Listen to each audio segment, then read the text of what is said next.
Sometimes it feels like the sun will never rise, like the birds will never sing again. Believe in a power greater than what you are going through. When you don't know what to do, keep breathing. That's right. When you don't know what to do, just keep on breathing. From the City of Angels in Los Angeles, welcome to all my listeners out there in Radio Land. I'm Dave, the Caregiver's Caregiver, at caregiverdave.com, along with my lovely co-host, former mayor of a California beach town and best-selling author of The Happiest Corruption, Sleaze, Lies, and Suicide. That almost rhymes. In a California beach town. Debbie Peterson, who's... where do you live, Debbie? Do you still live in Grover Beach? My goodness. I still live in beautiful They downtown didn't run you out, Grover Beach. they didn't run you out of town, huh? No, they tried. You're a brave lady. Anyway, we are coming to you live and on demand 24/7 on numerous syndicated radio and podcast networks like iHeartRadio, iTunes, YouTube, Spreaker, SoundCloud, Vimeo, Stitcher Radio, Blog Talk Radio. I mean, the list goes on. I don't want to bore you. In fact, we are voted, and we are proud to be voted, #1 podcast of the top 50 on Player FM, and #2 Caregiver podcast on FeedSpot out of the top 60, and #2 on caringvillage.com. And we have an especially exciting show planned for you today. Epilepsy advocate and author of Vivien's Reign, My Daughter's Battle with Epilepsy. Mike Knox is a father and caregiver to a child who has drug-resistant epilepsy. And he's passionate about reducing the stigma surrounding epilepsy. He's also a producer, artist, and a stand-up comedian, if that wasn't enough. But before we get started, I want to take this moment and thank my last week's guest, Brooke Ellison, author of Look Both Ways, and her caregiver mom, Jean Ellison. And just a reminder, you can watch or listen to that interview and all our interviews, including this one, on our membership website, caregiverdave.com, or any of the other 26 global audio and video platforms that I mentioned earlier. All right, enough of that. Mike, welcome to the show. It's great to have you on the Caregiver Dave Show. Thank you. Happy to be here. And I always like to ask my guests, just who is Mike Knox and why was he placed on this earth? Still trying to figure that out, but I think that I was placed on this earth to take care of my daughter. And I believe that that's what helps a lot of us in this world is focus on your family. So I'm assuming, because you said drug resistant, that there are different kinds of epilepsy, drug resistant and non-drug resistant. Can you explain that? Because I always thought all epilepsy was helped by drugs. Sure, there's many people where the drug does help them. If they maintain the drug, then they're fine. But there's other people, like my daughter, who she went through many medications that failed. And so that is when we were presented with VNS Therapy, which is the vagus nerve stimulator. So it's not a pill or drugs, it's a device? Yes, it's an implant. It's near your heart. It's like a pacemaker for your brain, and it attaches to your vagus nerve and sends electronic impulses to your brain. See, I'm old enough to remember the very first time I ever heard the word epilepsy. I was just a child. And I was watching Dr. Kildare on television, if you remember that. And there was a very beautiful actress, and I can't even remember her name now, but he was like falling in love with her, but she had these seizures every now and then, and it was such a drama. And I know not only me, but a lot of people, that was their first introduction to the word epilepsy. And what is the stigma, as you put it, that comes with epilepsy that maybe doesn't come with other disorders? Well, for me, it's the joking and the imitating of seizures, where there's a lot of YouTube videos on social media where kids are pretending to have seizures. That was happening at my child's school, where the children would fall down in front of my daughter and basically bullying her. There's comedians. I had no idea. I can't even imagine that. I didn't either. It was all new to me, and it was just all like very overwhelming to completely seeing things on the internet that were completely out of my control. And all these children had phones in their hands, and they're all making fun of my child but they don't know any different. And it just comes down to education. So my wife and I would go to the schools. The schools weren't required and still aren't required to do anything.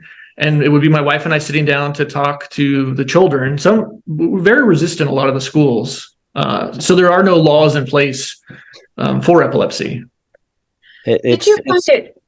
Sorry, go ahead. No, I was just going to say it's crazy that the schools will spend all this energy and money on things that really don't matter. And then the things that really do matter, they turn a blind eye. It's just incredible. What were you going to say, Deb? Well, I wondered, my son was ADHD, and we found he needed what they called a wiggle cushion to keep him occupied enough that he didn't disrupt the whole classroom. And the teacher was wonderful because she just basically said to the classroom, okay, Johnny has a wiggle. So for Johnny, we need a wiggle cushion. This is how we help him. And then that was it. There was no more talk about it. And I just wondered if you ever had an opportunity I used to write a note to the teachers every year and explain the behaviors that they might not understand. I wondered if that was ever something that you found helpful for other people or for you. Oh yeah, I would. I mean, I spent 6 years just every morning walking her to class, waiting a couple hours in her class, picking her up, talking to teachers, talking to administrators, yard duty. I would find her having a seizure on the yard. And a lot of the information that the schools had was it's no big deal. It's just like she was sleeping. She's just lazy. So, and again, it was educating these teachers. And so that's what my wife and I would do is we would have a packet of papers and we would bring them and always talk before she had a new class or a new school, and got a lot of resistance from it. A couple schools didn't want to carry her medication, her life-saving rescue medications. They refused to have on campus. So I was just going up against so much resistance. That's incredible. Yeah, it is. Not all teachers were real receptive, but there were some who actually thanked me for educating them. So I'm hoping that the more this kind of stuff goes on, the better teachers will be able to respond. And she had some great teachers. You just, as a parent, focus on the bad teachers, and you're just trying to get them to see your point of view, because a lot of the teachers or staff didn't think that it was that big of a deal. How old is she now? She's 16. 16. And I'm assuming things have gotten better with bullying in school and all of that stuff. Yeah, she's in a new school. She's on her second battery for her VNS therapy. She's been 6 years, 3 months seizure-free. She's getting straight A's. That doesn't really matter. But if you looked at, in second grade, we were told by her doctor that she's never going to progress, and basically just writing her off and saying, well, you should probably plan for the funeral of your child. So it was very heartbreaking for me and my wife, and watching your child deteriorate and watching my child at school where she couldn't remember anything. I would go to the teachers and say, hey, she just had a seizure yesterday. Well, she's just not applying herself. Because again, there was no policy in place that would allow my daughter to have extra time. There's other disabilities that are in place, but not for epilepsy. Wow. So how often were these epileptic seizures when she was younger and now today? So she had her first one at the age of 2. So from the age of 2 to 8, it was all the time, but she would have one huge one, which was like a grand mal where she'd be hospitalized. She flatlined one time. She went into cardiac arrest another time. So they were very life-threatening seizures that required a rescue medication that we didn't have and wasn't offered. It wasn't on the market. We had to go to a hospital. A few times we went to the hospital, or a few times with paramedics where she's not having a seizure. I know what it is. You don't. And you're watching in horror your child having a seizure for an hour in the hospital, thinking it's the safest place in the world. So she's in a far better place. The recovery is completely different with her VNS. If she were to have one, it's pretty much instantaneous, where it would take her 2 weeks to recover before. She'd have mind fog, anxiety, depression, all the things that go along with kind of a mental illness. Wow. And these were doctors who couldn't recognize what a seizure was, you're saying? Yes. And there's such a stigma, and I never knew anything. I just assumed that this was something that was taken care of. And hospitals follow policies. And so a lot of those policies they're old policies, and it's kind of an old world medicine. And there are great advances in epilepsy, but it's also, it lacks in funding. And so a lot of, doctors' offices, hospitals, they're more focused on other issues than they are with epilepsy. So I'm sure you've done research and you kind of understand what causes a seizure and how your daughter's seizures are different from the traditional seizures that we hear more about. Yeah, so she had a fatal stroke in vitro, and pretty much her brain didn't form the right way. So when you did an MRI, you could see that there were seizures coming from 4 different areas. So she wasn't a candidate for brain surgery. That's why she was a candidate, and it worked out for VNS therapy, which we went to a doctor for 5 years who never mentioned it, and I never knew that it existed. And so that took me a while to get over also, like that she could have probably had this instead of at the age of 8, she could have gotten that way earlier. So sorry. Wow. This sounds like it's almost a better solution than medications. It sounds like it's really, really worked for her. It's been phenomenal, and that's why I try to talk to anybody that I can about it. VNS has been around over 20 years. You've got 125,000 adults, 35,000 children. I meet parents all the time. I meet family members all the time that have never heard of it. It was never mentioned. Different other things were never mentioned, but it's not a cure. But for my daughter, it's come very close, and it's just a total game changer. Totally changed her life for the better, and she's just a happy 16-year-old now that looks forward to getting her driver's license. And that's another issue. My wife had one seizure and they immediately took her license away. So how does that correspond with what's going on? And does this device, which I want you to tell me what VNS stands for again, if you did, I forgot. Does this device work with all kinds of seizures? Vagus nerve stimulator. It does work with all types of seizures. Mainly my daughter was having partial focal seizures, and so she would have them in her sleep. And so it was very hard a lot of times where my wife and I would watch her all night long. I mean, our life was watching her through the night. Sometimes she wouldn't sleep. She wouldn't sleep for a couple of days. She had mass insomnia. Sometimes she would crash and sleep, then have a seizure. She would be awake and talking and saying that she wasn't having a seizure. It was almost like that something else had taken over in her body to say, no, I'm fine, I'm going to go back to sleep, when we knew that she was having a seizure. Wow. So very strange. And there are so many different types of seizures. It is a lot to take in and process, but we kind of narrowed it down. My wife and I would write down everything that we could kind of put stuff together, and we realized mainly it's at night, mainly it's out of her sleep. And that's the great thing with VNS is it comes with a magnet, so you can swipe that magnet when they're sleeping. They won't know anything, and it'll basically catch a seizure or override a seizure. And that was also phenomenal also, because then we could stop the seizure before it happened. Wow. That's amazing. I have to commend you for not letting anyone tell you that you couldn't help your daughter and that she couldn't achieve anything. I was told when my son was 6 that with his brain, he'd never be able to ski. And my response, and my family loves to ski, and my response to the doctors was, well, I'm sure glad you didn't tell me that when I put him on skis at 18 months.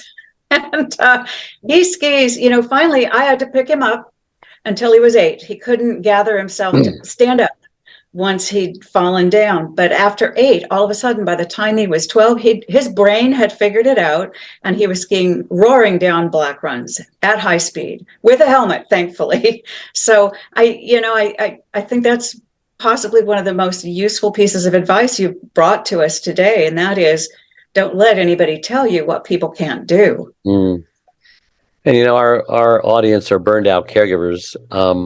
Well, tell me about your caregiver journey. Let's talk about you for a moment, and how you went through burnout, or I'm assuming you did, and how did you get to the place you are today, which I'm assuming is a healthy, happy caregiver. Correct me if I'm wrong. You're absolutely right. I'm thankful every day that, for 6 years, I never got 8 hours of sleep. So when I can get 8 hours of sleep and wake up, I'm so thankful about that, because our life was just focused on my daughter and waiting for that next seizure. And it was debilitating because you're planning to just go to the store to get groceries, and she'd have a seizure and you'd have to call the ambulance, and you go to the hospital, and it's just like Groundhog's Day over and over again. And I just realized that if I can write this down and I can take it day by day and just it was overwhelming. So I couldn't take everything all at once. And a lot of things that are overwhelming is you're very alone and you're very isolated and you're abandoned by a lot of family members and friends. They all say that they're there to support you, but they're not. And so if you can find that support group and you can find something, a little bit of something to have hope. And that was what I always wanted. I always wanted empathy from somebody and I wanted hope. And we did a lot of our own research. We changed doctors, we changed hospitals, and that wouldn't have been possible if we just listened to this renowned doctor that we went to that was supposed to know everything, and he was completely wrong. But if we had stayed there and listened to everything that he had to say, we wouldn't be where we are today. So that's my advice to other parents and caregivers is always ask those questions. Always get a second opinion. We were at the doctor yesterday and the doctor was not happy. This was a different doctor, but not happy that we had asked for a second opinion. So a lot of people's egos get in the way and you just have to fight for your, what you think is right. And a lot of it is a fight. It's a fight to get through the system of the medical system and trying to get what you think is right for your child. So you talk about friends and family. Is it because of just ignorance and the awkwardness that they just don't know how to act or respond or communicate? Yes, I'm not anything against any family or friends, but it really is. They don't know how to approach you or how to say anything. So it's just you're hearing silence, or you're hearing like I don't understand why you can't travel 4 hours in the car. Well, that would be something that would cause my daughter to have a seizure because of motion. So, and nobody would understand that. Nobody got that. They couldn't. Well, what do you mean she doesn't like Disneyland? Well, roller coaster scares her to death and she has a seizure. So the things that we take for granted or the things that people are doing normally in their lives, they think that you're strange for wanting to stay home. I just wanted to stay home for her safety. Like for a long period of time, I had no idea what was going on. Except for watching TV, because I was just so focused on that seizure and keeping her safe because they were so life-threatening. Wow. And how has this affected your marriage? My marriage is great. I've been married 20 years, to over 20 years. I've been with my wife over 23 years. So both of you are very supportive. Usually when there's a problem, a lot of times one spouse says, you know what, I can't handle this. I'm glad you can. I'm out of here. I didn't sign up for this. And so you're very fortunate in that. I was at an Abilities Expo, a lot of children's diseases, spina bifida, Down syndrome, etc. And, the parents were just plugging along, silent heroes, just doing what they have to do, whatever it took. But those were the lucky ones. The unlucky ones were the ones who did not have a spouse anymore, that they just took off. And now they're a single parent with a special needs child. Very, very rough, very, very rough. So it looks like you got a great wife there. I do. And she has fought for my daughter and do things that I couldn't do. So we were a great team and still are a great team. And I do see how it breaks up a family. But to me, it was, I wouldn't have it any other way. And it's just, to me, it's humbled my life. Yeah. I tell caregivers all the time, not to vent to their friends and family, because you will become isolated. They don't want to hear what a rough day you had and what a rotten week and how hard things are. Find a support group and vent to them. I mean, that's their purpose. Try to keep those relationships going with friends and family, so that you can not be isolated. Go out to lunch, do all the things you did before, if possible. But were you tempted at times to kind of vent to the wrong kind of people, friends and family? Oh yeah, my one thing was, I had to go to work. My wife and I both had to work, and it interrupts everything. And your office does not understand it, does not care. And so I realized real soon, don't mention any of this. Just go in your car and sleep at lunchtime. Your boss doesn't care. Your coworkers don't care. They're not your friends. Wow.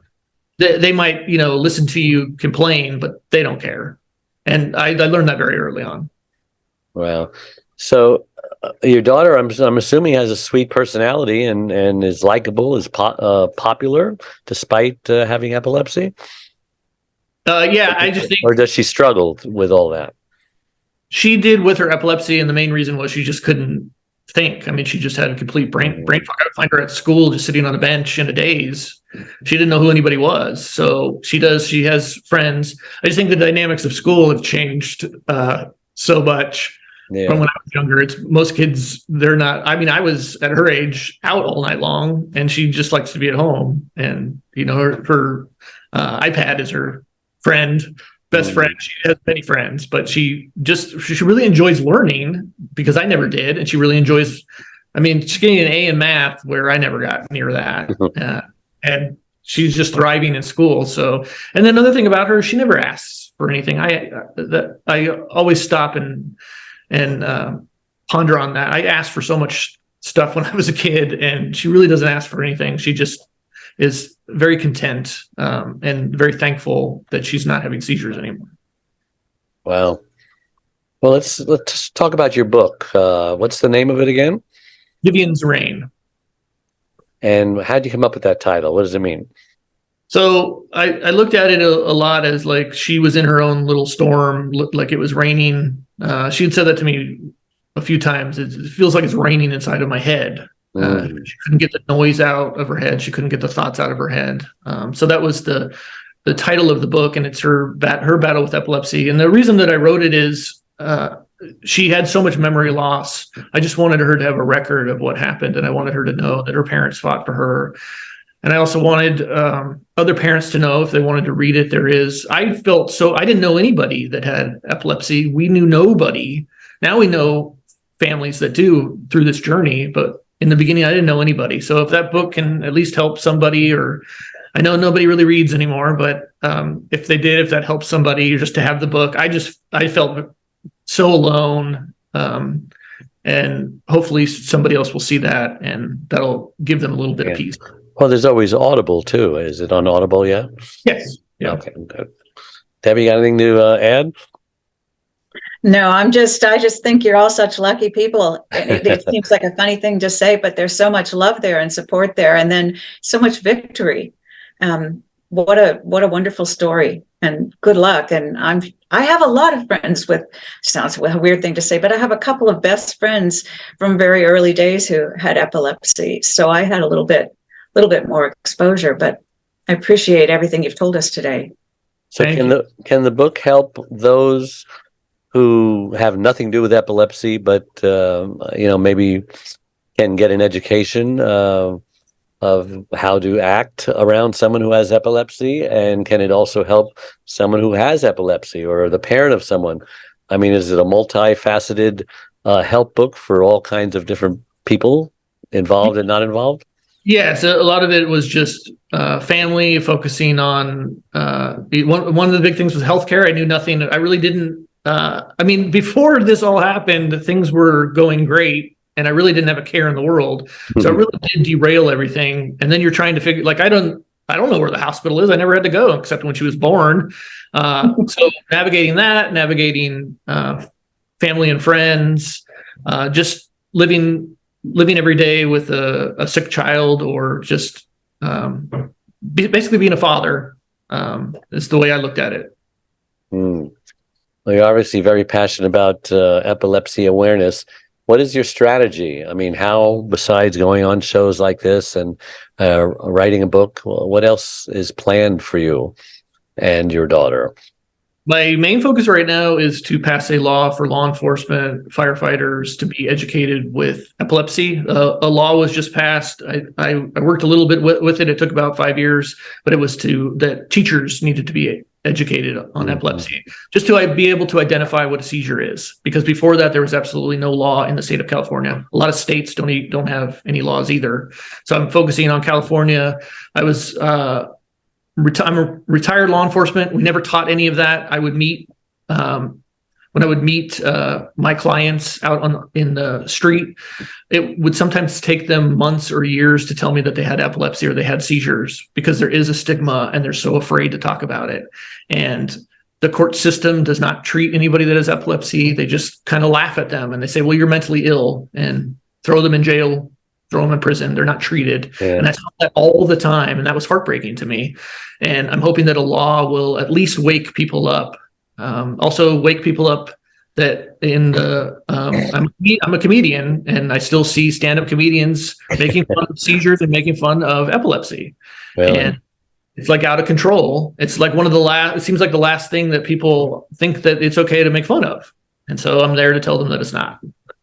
So do you do your comic stuff for a living, or is that a hobby, or? Since I am retired, it's my living right now. And my main goal, though, is just to educate, and it's a great way to educate. I hold captive people in a comedy club, and they have to listen to me. And it's a great way to show your vulnerability, and it's a great way to educate people. Did you work up a routine to educate people about epilepsy in your comedy routine? Yes, I do, and it's not making fun of epilepsy. It's just educating the audience on epilepsy. Because But again, I'm assuming it's funny, though. oh yeah, it has to. I mean, it has to be. Sure. I'd love to hear. Where are you playing? Where can we go and hear you? Usually at the Ice House or the Comedy Yeah. Store, and I will let you know. Yeah, please do. Because Are any of we're all local. Are they available on YouTube? Yes, I have on my YouTube channel. And a lot of it's just now it's picking back up, but because of COVID, a lot of the clubs were closed, and so it's good to see comedy back. And I think people need that, and that is another thing. People need humor; they need to laugh, and because things seem so out of control and dysfunctional, and it is we'll laugh about it. Everybody says I'm funny, so I had an opportunity. We were having a dinner at an event at the Harvard Club of New York, and they said, "Why don't you stand up and just do like a joke or something like that?" And I thought about it, and I says, this is my opportunity. My bucket list. I went home and I came up with 4 minutes of jokes on the internet that I didn't just smile or chuckle at, that I was hard laughing. And so I put them all together, weaved a story around it, and I actually have a video of a 4-minute comedy set that I did at the Harvard Club, and I'm very proud of it. Probably not do it again, because there's nothing more fearful and scary than standing up in front of a room of people and hoping that they laugh at you. Yeah, it's horrifying, but good for you. DMV. Let's talk about that, because I don't remember you answering the question about her driver's license, because they're real strict about. Like I says, they just took my wife's license. She only had one stroke. She had her stroke 27 years ago, and it was the first month of the stroke, and she's never had one since. Now, I'm not sure I want her to drive because she's still paralyzed on one side, etc. And but for a long time, she wanted to get her license again, and I was just hoping she'd forget about it. But how have they changed their philosophy on seizures, DMV? You're right; they're very bad at it. And it's a very old law, and it is slowly changing, though. And so, and I have looked into it, and she'll be okay because she hasn't had a seizure in 6 years. So she'll be okay.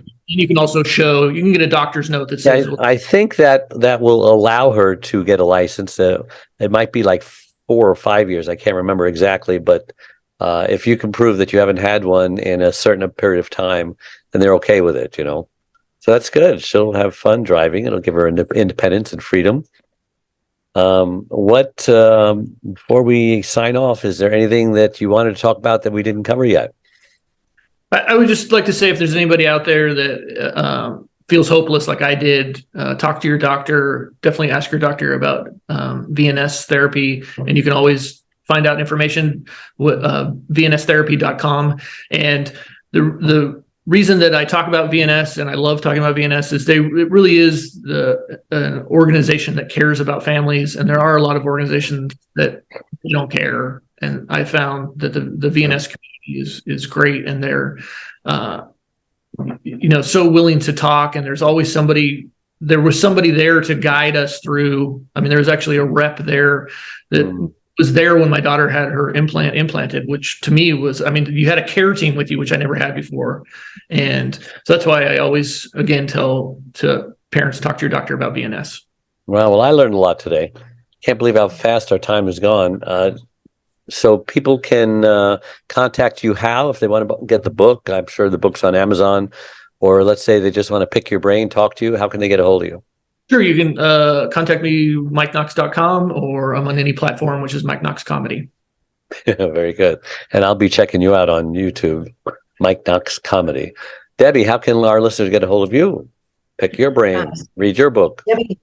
Similar, DebbiePeterson.com. And there's a lot there that will help folks know how to advocate with government agencies, which is important in these situations. Yes, you two should connect with each other. Debbie can be very helpful in learning the political ins and outs of getting bills passed, right?